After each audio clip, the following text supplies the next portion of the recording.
Aotearoa, what the world knows as New Zealand, is home to the Māori, the indigenous people of that land. For some, their connection to the land and ancestry shapes their identity. Through Whakapapa, or genealogy, is what the Māori trace familial ties as well as their relationship to Whenua, their communities, and the spiritual world. Arriving in Christchurch as an exchange student at the University of Canterbury in January of 2024, I was drawn to these questions of heritage and belonging. I focused on how Māori culture values these connections, and how they are preserved amidst the challenges of a changing world.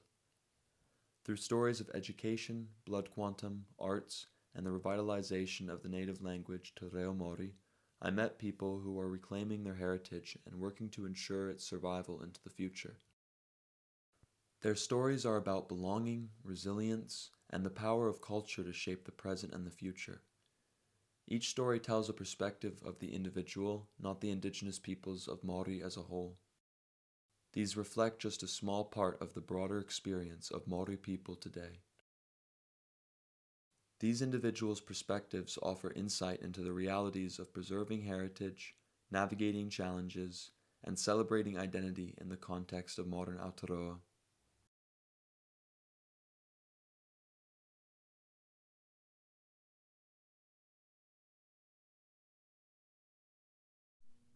For many Māori, Whakapapa is more than a family tree.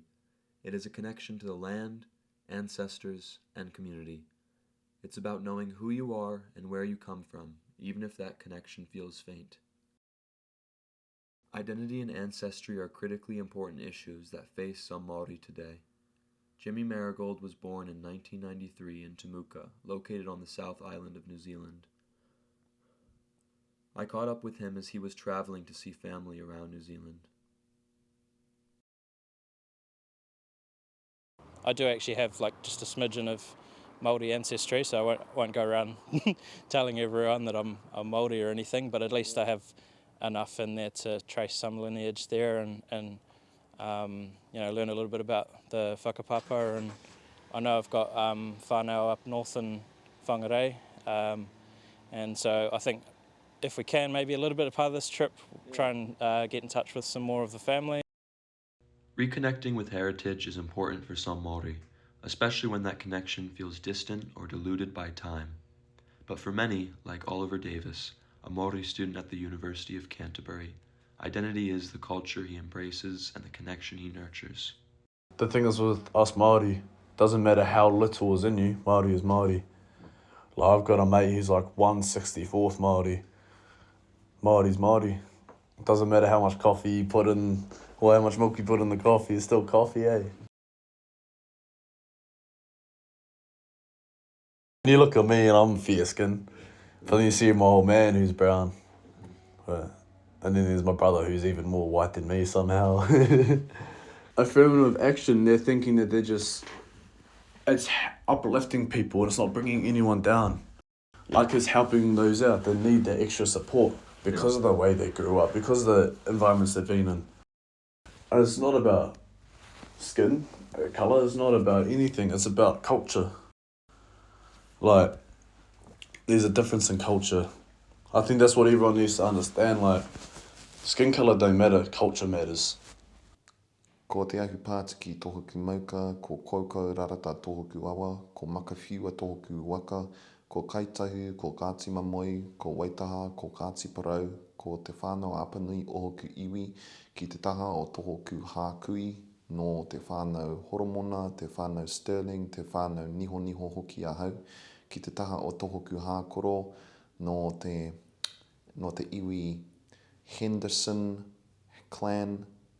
Kahuraki George Bronson is a student at the University of Canterbury, where he studies Māori culture and history. For Kahuraki, the concept of blood quantum is a colonial construct, one designed to diminish indigenous populations and question the authenticity of native identities. But colonization has many tendrils, many ways of creeping in.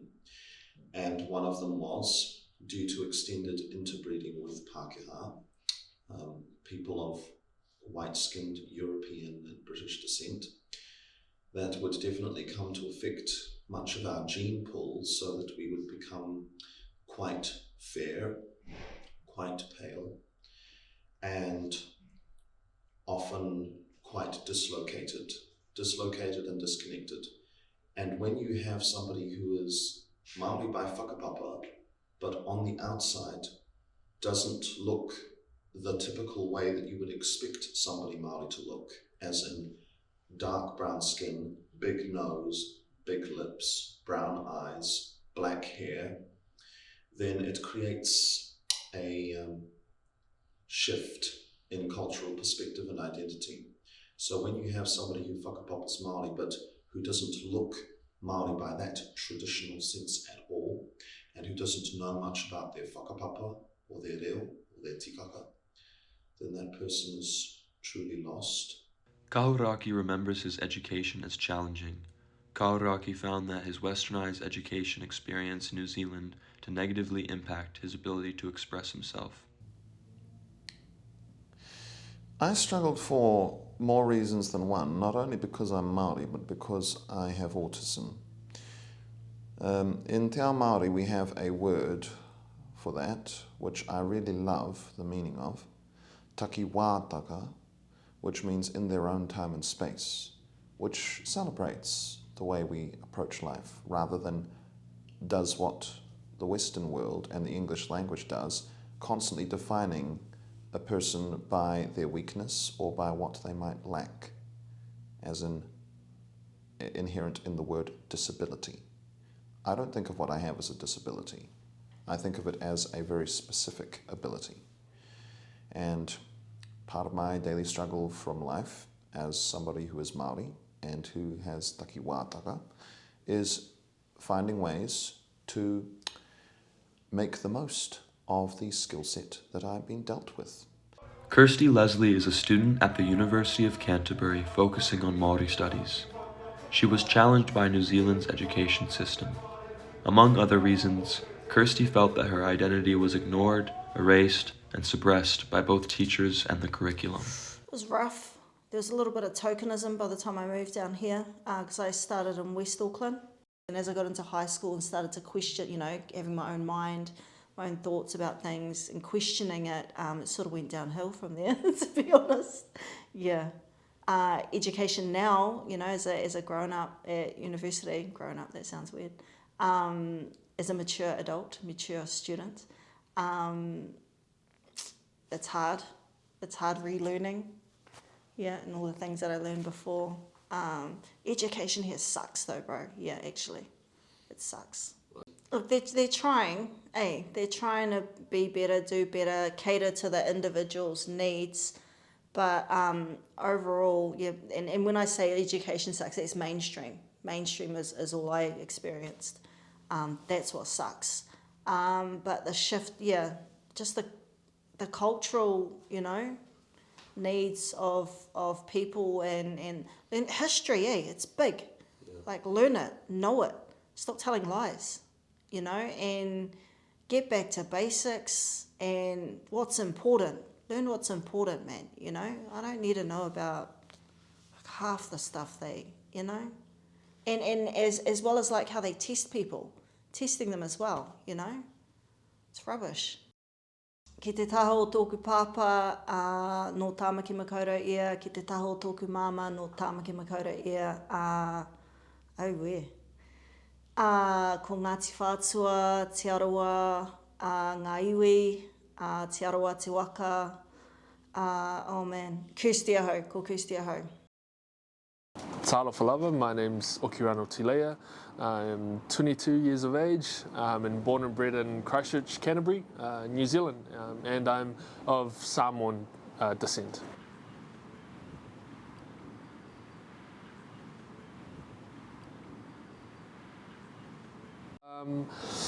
I think I've been very fortunate to have a great experience in education, but I think the thing that I've realised and recognised is that throughout my schooling I've always been in the minority, so I guess it's been hard to kind of find that sense of belonging in education, especially in school, because that's where we've spent a lot of our lives in, going to school every day, and that's where we meet new people, build relationships, and I guess learn. So I think for me in high school, college, I went to a school with about over 2,000 students, and there was probably like 10 or 20 Pacific students. So I mean, when you don't see many people who look like you, speak like you, or know what you're all about, or have lived your experiences, it's hard to really connect and to really fit in, I guess. And the things that I learned, I think I've seen that it's been skewed to one dominant narrative, and hasn't been really representative of the full picture of our history here in New Zealand, but as well as my own Pacific history. So I think that's probably something that I've noticed. Like for example, in history, we learn a lot about the Treaty of Waitangi and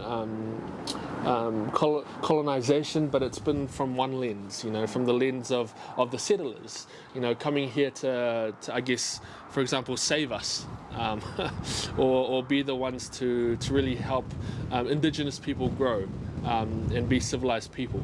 But I think the story that I'm really learning now is actually hearing the other side of it, of a great nation of indigenous people who had a great way of life, way of thinking, and way of being. So yeah, and I think I've been able to apply that to my own identity, understanding who I am as a Pacific person, as a Pacific young person, and what it means for me now, being brought up in New Zealand. So yeah, I hope that answers your question. Yeah, definitely, more than so.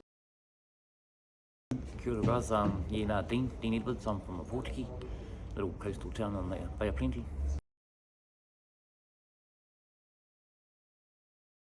Dino Edwards is a truck driver who came to Australia in search of work and higher wages. Like many Māori of his generation, Dino doesn't speak his native language, Te Reo Māori, fluently. He also remembers that there was little taught about Māori culture in his schools until he got to college. Nothing in the school? Nothing at all.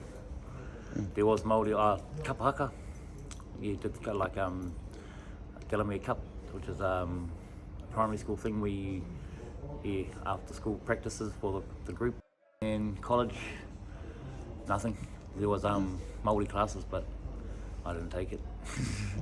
I was too busy being a mischief.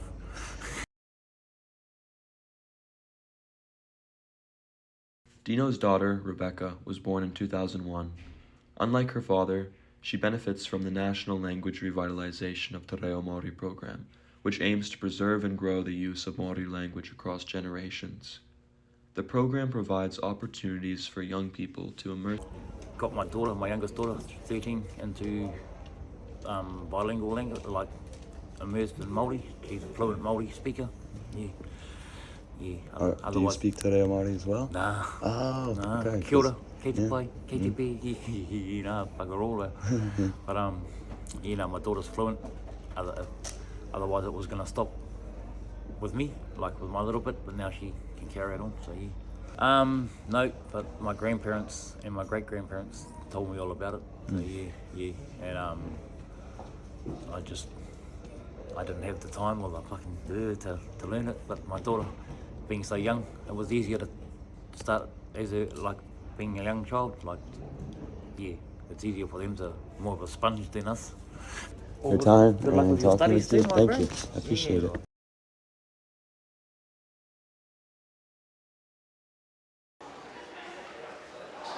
Tane Mahuta Gray is a playwright from New Zealand. He's producing a play entitled Hatupatu, which is based on a traditional Māori story about forbidden love. His play is performed entirely in Te Reo Māori, the traditional Māori language. For Tane Mehatu, this production is more than just a performance. It's a reflection of the Treaty of Waitangi in action. As he explains, Hatupatu brings together the skills of both Māori and Pākehā to create something that bridges cultures, allowing audiences to connect more deeply with their identities in the land of Aotearoa. Enjoy more, experience more, and get to know our whenua, our land better, and our people better, because it's an incredible race, incredible ethnicity of people, Māori, and the journey that we've had in Aotearoa, New Zealand. This kind of experience is a bit like a microcosm of the Treaty of Waitangi in actual everyday motion, as we navigate how to, because it's, a lot of Pākehā, a lot of Māori have to work together with their skills to bring this type of show together. And it just it's us finding a way to show that we can come on the bridge together and build something special and with aroha, and hopefully perceived with depth, that people feel that they're learning more of who they are in this beautiful land of Aotearoa. Well, my iwi is Ngāti Raukawa in Te Aotearoa. My name is Whakapapa Barrett. My English name is Joseph Barrett. I'm a third Joseph in my family. My grandfather was called Joseph, my uncle was Joseph, and I'm a Joseph. George Barrett is a Māori woodcarver who is also known by his Māori name, Hohepa Barrett. I met up with him at his woodcarving centre in the small town of Murchison. I started carving in 1987, and I basically have never looked back. I took it up really quickly, learnt it quite easily, and yeah, I've been carving for over 30 years now. The first 20 years of my life I didn't even know we were Māori, because my grandfather grew up in the times where they used to be beaten for speaking Māori. He didn't pass anything on to my dad, there was nothing to pass to me. My dad and I started researching our family whakapapa because it was lost over generations. We've now got it and obtained it, it's on that white wall there. My dad's passed on now. I pieced it all together and found our link back to Te Aotearoa. So I now pass that on to my nieces and my nephews and stuff. Wonderful. None of them are following the Māori side of it because they were never taught it. So to them it's irrelevant. But to me, because of these fellas on the wall, is why I do it. Because wonderful. They were here, and if we don't acknowledge it, then, people will forget them. There's a lot of New Zealand Māori out there that don't know where they come from. Mm-hmm. They're the lost generation. I was one of them, but now I'm found. And your grandfather was one of the stolen generation. Yes.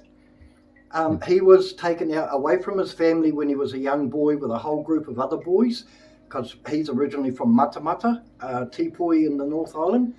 They refused to go to school and learn English, so they were rounded up and sent down to Nelson Boys College, where they had to learn English, and if they spoke Māori, they were whacked for it. So that's how we ended up in the South Island. And how you ended up with no Māori, because he wouldn't speak it. Because he got whacked for it, so he doesn't speak it anymore. But I'm bringing it back.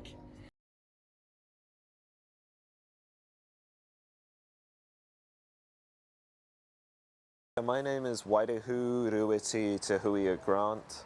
I live in a city in Aotearoa called Kirikiriroa. The white people call it Hamilton, but the original name of the location is Kirikiriroa. Waiharu Grant is a punk rock artist from New Zealand who traveled to Amherst, Massachusetts as a visiting professor. He reflects on the evolving relationship between land, language, and identity in modern Aotearoa. So, so the te reo term is whakairo. That's the term for carving in te reo Māori. I've always found it quite interesting that the word whakairo is really close to the word whakaro, which means thought. Because the whole point of carving in general in te ao Māori is just to record thoughts and feelings of a time and ancestors. My uncle that I grew up around had a carving studio in a town called Kiikihi in the North Island. And a lot of the times they're just really unassuming places, like they're just workshops and industrial areas. Or they'll be out in the country, like if someone's marai's out those ways. But it's like I still remember visiting carving studios like when I was a kid a bit. Like that was pretty I think I kind of took it for granted for a bit just because I had multiple family members that did it. You do that thing where you're just like, oh, they're just doing carving. Yeah. But then it's like you kind of sit and you watch it for long enough, you see how much work goes into it. Waiharu also sees changes in the education system as key to revitalizing Māori culture. So one of the big changes that happened in education in Aotearoa over recent years has been a change to the history curriculum that's taught in schools. Growing up, even at my age, depending what school you were at, it was actually quite hard to learn local history. We were constantly learning stories about like conquests of Europe, even history, we probably learnt more bits of American history than local history for a period of my childhood. Because we're just sort of using the same schooling curriculum. For the longest time, we were just using the same schooling curriculum from around the world. But a lot of that's been shifting, I think, and now young kids are actually being taught, again, it depends on where you are, but like young kids are being taught the actual history of the land that they live on. And I think that has a lot to do with language revitalization as well, because it's through that people learn how the language came to be at risk, I think. Because growing up, I didn't have a lot of access to Māori language classes. It was actually easier, like at high school it would have been easier to take a French class or a Japanese class language-wise than it would have been to take a Te Reo Māori one. Because the way that the funding is treated is, up until recently, Te Reo Māori wasn't really encouraged because people kind of felt like, oh, you're not going to get a job by learning that language, which shouldn't be the point of learning something like that. For Waiharu, land and language are inseparable, with Māori words carrying meaning that reflect a reciprocal relationship with the environment. Well, I guess thinking of land and language at the same time, there's a lot of words related to the land in Te Reo Māori that don't really necessarily work the same in English, and I think that's actually a huge part of the reason that there's a disparity in the way people care for those things, for language and land. I think a really good example is how the word Whenua, which most people associate as just being land, that's what Whenua is. But Whenua is also the same word for afterbirth. So that's why. So there's your uri, or your afterbirth, when you're born, is usually buried on a piece of ancestral soil. Very similar to in Hawaii, Kanaka Maoli will bury their umbilical cords on Mauna Kea. Māori land use. All right, well, that's a huge question that has to include at some point the settlements of the Treaty of Waitangi. So I don't know much about what goes on with the settlements. I only know that Te Treaty of Waitangi, our founding document, was a promise that was made between the Crown and over 500 Māori chiefs, Rakatira, to essentially maintain sovereignty over our land, and that between the time it was signed, nearly 200 years ago, and today, that promise has been defaulted on, particularly from the late 1800s onwards. And the last 50 years or so have been dedicated to the reclaiming of tino rakatiratanga over Māori land, which means self-determination and autonomous leadership. It involves us doing with the land what we would originally like to, and not having to constantly move or be shelved out of the way to make room for non-Māori corporate interests. And it is also about making sure that shelter and sustenance are provided for current and future generations. Colonization in and of itself is I believe the dictionary definition is the building of a home and one's culture in a place that has previously not been touched. And that leads one to suppose that the largely natural and less touched, not untouched, but less touched state of the land when Māori were living there before Europeans made contact, supposed that we were not actually doing anything with it. And that is a narrative that I personally am doing my best to change, because just because you are not touching the land, just because you are not clearing it the way colonial societies would clear it so that you would make room for humans adapting the land to suit their needs rather than adapting to suit the needs of their land, does not mean that nothing is being done with it. And that also means that like many indigenous cultures, many ancient indigenous cultures, Māori relationship with the land was a mutual one.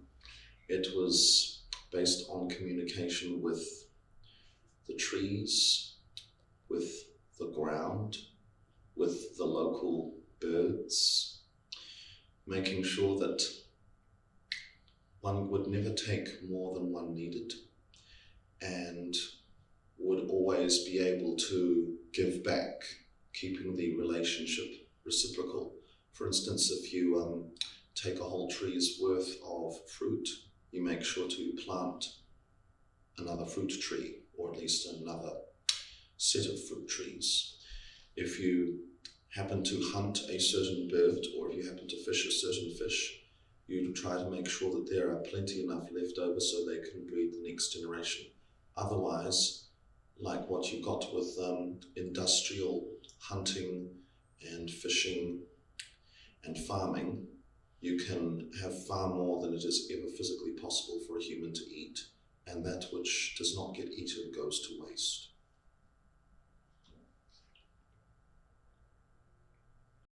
If I think about what the significance of the land or of this place is to me, I don't think of it as in a physical sense, but I think as in the spirit behind the land. I think growing up and through my education, there was an emphasis on relationships only being about relationships between people. But learning from my Māori counterparts and Māori history, and being able to relate that back to Pacific history and Pacific heritage of who I am, I realized that in our cultures and who we are, our relationships go beyond just people. Our relationships extend to our environment, the land, the mountains, the rivers, the air around us, and as well as that on a spiritual sense as well. So I guess the significance there is, the power of the things around us, our environments, the people, the culture, the rivers, the mountain, and I guess all those things playing a part of who we are, and furthermore, giving us confidence to be empowered to stand up, for what is right, for what we believe in and what we're passionate about, even if we're just young people. Thank you, man. Awesome. Throughout this journey, I've had the privilege of hearing from Māori voices who shared their struggles, hopes, and triumphs. They've shown how their culture remains vibrant in the face of colonization through the reclaiming of te reo Māori, the passing down of Whakapapa, and the celebration of arts and traditions. For Tāna Mahutagare, the arts become a bridge between Māori and Pākehā, embodying the principles of collaboration and understanding. For Dino Edwards and his daughter, language revitalization offers a lifeline to the stories nearly lost. For carvers like Hohepa Barrett, reconnecting with their Whakapapa gives meaning to their craft and ensures that ancestors are remembered. These voices remind us that identity is not defined by skin color or blood quantum. It's found in the culture, the stories, and the connections nurtured. It's in the relationship between people, land, and spirit. The Māori I met teach that the land and identity are inseparable. that Whenua is more than a resource, and Whakapapa ties us together.